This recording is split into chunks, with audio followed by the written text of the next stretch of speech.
Magandang araw sa lahat, welcome po ulit dito sa atin channel ang Biyahe y Komida. Maraming salamat sa lahat ng nag-subscribe, indeed.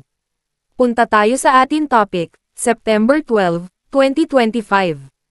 Robin Padilla rumesbak sa dirty finger photo, magpapakamatay na lang po ako. Nabiktima na naman ng fake news si Senador Robin Padilla matapos kumalat ang kanyang litrato na nag-dirty finger umano habang kinakanta ang Lupang Hinirang. Isang news organization at ilang vlogs ang naglabas ng naturang photo na kuha sa plenaryo ng Senado at makikitang naka-dirty finger ang actor public servant. Pero mariin itong pinabulaanan ni Senador Robin dahil edited daw ang naturang litrato kasabay ng pagpapakita ng original version nito kung saan ang kanyang hintuturo ang nakataas. Naglabas ng sama ng loob ang senador sa pamamagitan ng Facebook Live kagabi, September 11, at nilinaw ang kumalat na balita. Ito pong nangyayari ngayon, nagulat po ako.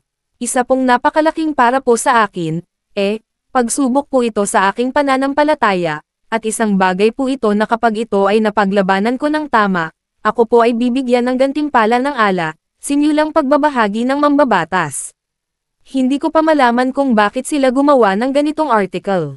Sabi po dito, Senator Padilla's dirty finger, ani Robin kasunod ng pagbasa sa caption ng inedit na litrato.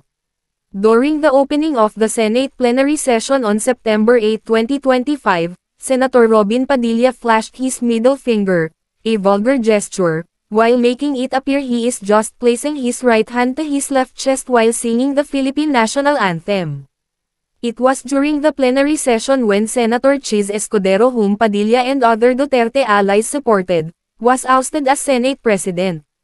Pagpapatuloy ng husband ni Mariel, alam ninyo po, kung ako ay may pagkakamali, dapat lang, kahit magkakaibigan kayo, banatan ka. Gawan ka ng isyo. Pero ito pong ganap na ito, hindi po nangyari ito. Meron pong larawan na tunay kung ano po yung ating ginagawang talima. Gusto ko pong iparating sa inyong lahat, ito po ay banal sa aming mga Muslim, ng senador sabay pikite sa kanyang index finger. Banal po ito sapagkat ito po ang ibig pong sabihin nito, la ilaha illa Allah. Ibig sabihin, walang ibang Diyos na dapat sambahin maliban sa Allah. Ito po ang pundasyon ng aming pananampalataya. Dito po nakasalalay ang aming pag-ibig, paggalang, pagsunod sa Panginoong Allah. Hindi po namin pwedeng gawing kabastusan ito. Magpapakamatay na lang po ako kung gagawin ko yon. Hinihingi ko po na huwag muna sana itong gawing kalokohan dahil ito po ang pundasyon ng lahat ng paniniwala ng Muslim. Ibig pong sabihin nito, kapag inilagay namin dito, sa dibdib, Diyos ang una. Panginoong Allah ang una sa lahat. Kaya po kapag kumakanta ng Lupang Hinirang, kaya po yan nakalagay dito, tunay na mahal namin ang bansang Pilipinas. Tunay po yan, pero una ang Panginoong Allah. Yan po ay mababasa natin sa konstitusyon natin. Una ang Panginoong Diyos, lahad pa niya. Panawagan pa niya sa naglabas ng pekeng balita, huwag naman ganyan. Huwag naman yung pananampalataya ko po ang inyong banatan. Hindi ko naman po kayo pinipigilan kung meron akong ginawang pagkakamali. Banatan ninyo ako kahit magkakaibigan tayo. Pero pagdating po sa pananampalataya namin, nagpapakamatay po kami para sa pananampalataya namin.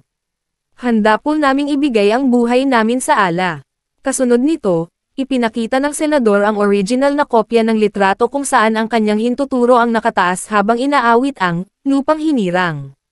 Ayan po, makikita ninyo po na wala po akong ginawang pambabastos sa religion namin at wala rin akong ginawang pambabastos sa ating watawat.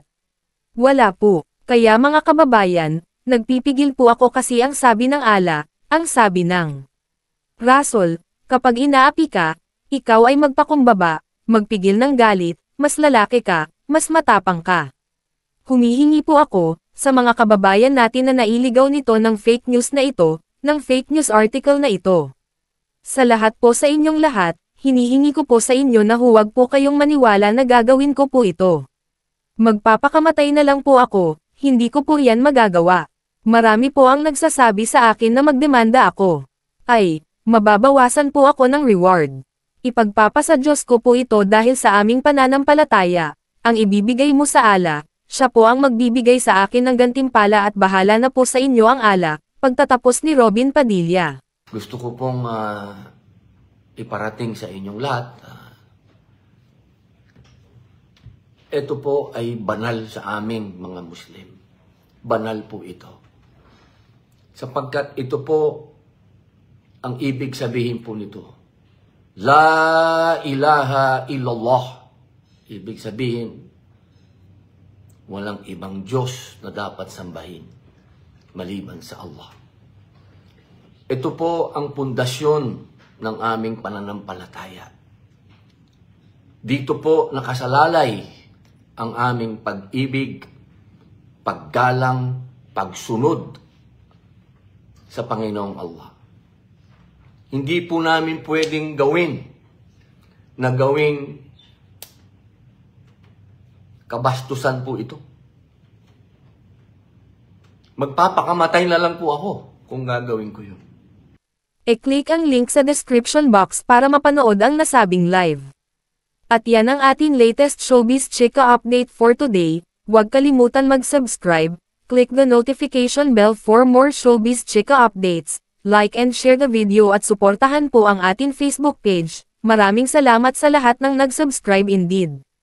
Magandang buhay sa lahat, adios!